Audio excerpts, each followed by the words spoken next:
Attorney Steve Crampton, senior counsel at the Thomas More Society, who represents the plaintiffs in this case, did agree to come on our show to explain a little more about it. Steve, what are the claims that your clients, medical professionals, are making?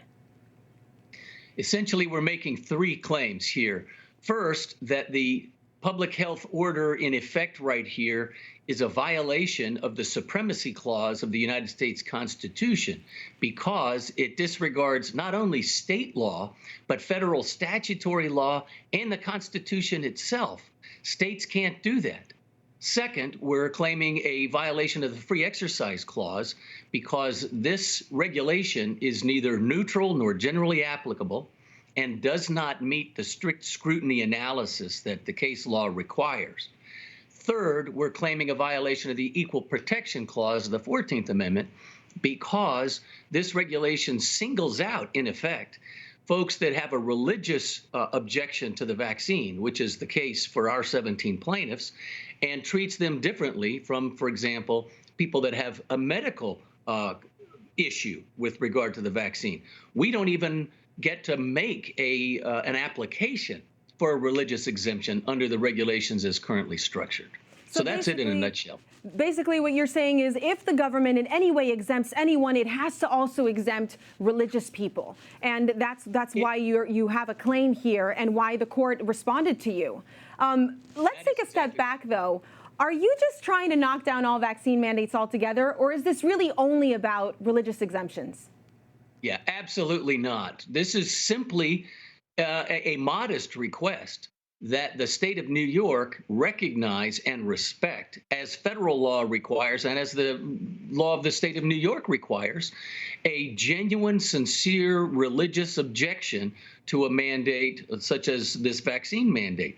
And it doesn't even guarantee, our lawsuit wouldn't guarantee that our clients would all obtain that religious exemption, but it would respect the right to apply for one. That's all we're asking here. For the right to try. And so this is about the state of New York and not about the federal mandate that we're waiting to be issued through the Department of Labor.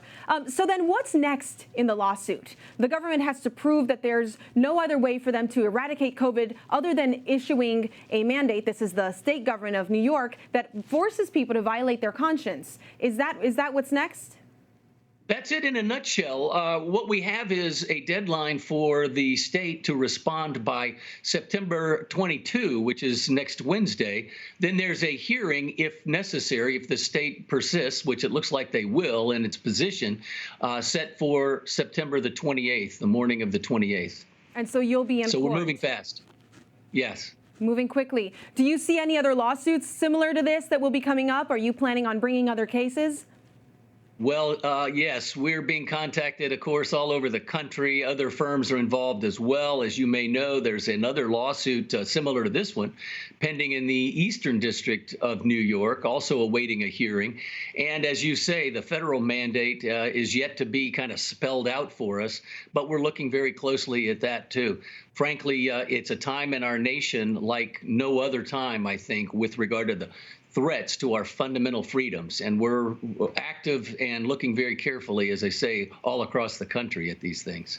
And with the federal mandate coming out, it does seem like it might have religious exemptions since the military and a couple of other places have received exemptions from it. Are you curious to see if there will be one included there? Is there anything you're doing to promote that?